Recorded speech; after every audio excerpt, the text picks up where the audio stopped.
Hi, welcome. My name is Barrett and I'm the owner of Body Mechanics Orthopedic Massage Therapy in New York City. I wanted to talk to you a little bit today about carpal tunnel and some of the things that you can do on your own to relieve the symptoms. Before we get started with that though, I just want to explain the really basic anatomy with an analogy. So the carpal tunnel is in the wrist. Often symptoms are numbness, tingling, burning sensations, things like that. And before you jump to treatment, it's really important to get a proper diagnosis because some other more serious problems can also manifest the same symptoms, like TOS, which is from the neck, and also some blood pressure kind of things. So really important to visit your doctor before you go on to any kind of treatment. Other than that, the carpal tunnel, as I said, is in the wrist. It is a foramen that is made by the anatomical structures of your body. Foramen means hole, essentially, and through this hole flow all of your muscles, the neurology for the hand, and also the tendons and some of the muscular structure for your hands.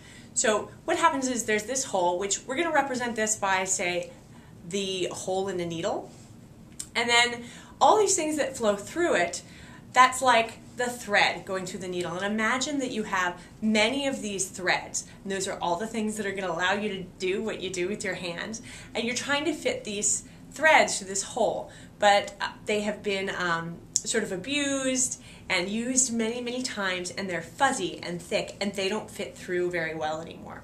So the more you try to stuff these threads through the hole, basically what happens is the fuzzier they get, and then the less room there is in that needle hole. Eventually, you run out of space because they're getting fuzzier and fuzzier and fuzzier from running into each other, from rubbing on each other, and that's inflammation essentially.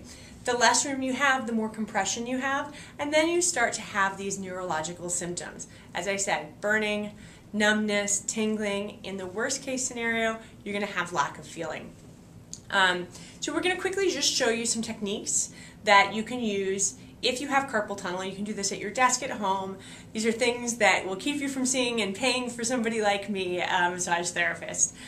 So the first thing that we're going to do is we're going to do an active release. And the active release that I'm going to show you basically involves grabbing a hold of the forearm. And what you're going to do is you're going to pull this way. And you're going to turn your arm this way. And you're just going to do that a few times. Now what that's doing is it's stretching your muscles and bowing them. So you're lengthening them and pulling them away from that hole. You're going to do it on both arms. And then you could do it the other way. We're just warming up the tissue a little bit. Then what we want to focus on is having these nice, long, lean structures so they can fit better through that hole. We're going to stretch. And you want to make sure to hold your stretches for at least 30 seconds. 1, 2, 3, and 30. And then we're going to stretch the other way.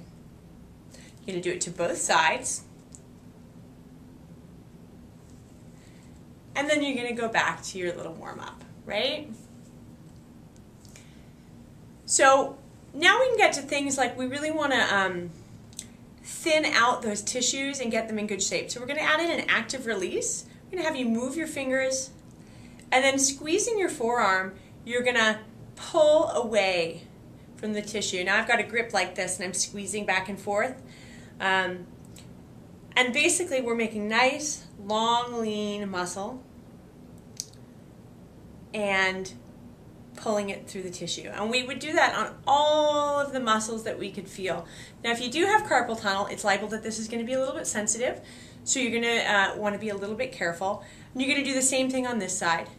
Wiggling those fingers activates those muscles in your forearm. You're going to want to do the other side too. Do. And then you're going to go back. Give yourself a nice little rub. The last thing you want to do, stretch it out a little bit. Again, left side, right side. And then right over where the tissue is, where the tunnel is, you can do something called skin rolling, and you can pick it up. And basically we're literally creating more room in that area. And so what I'm doing, if you can see, is I'm actually grabbing a hold of the tissue and I'm lifting it off, and then I'm going to pull it. You want to be a little bit gentle because it, once again, might be a little bit sensitive. I'm just going to roll that off. We're going to create a little more room. We're going to do it left side, right side, and then a nice little rub again.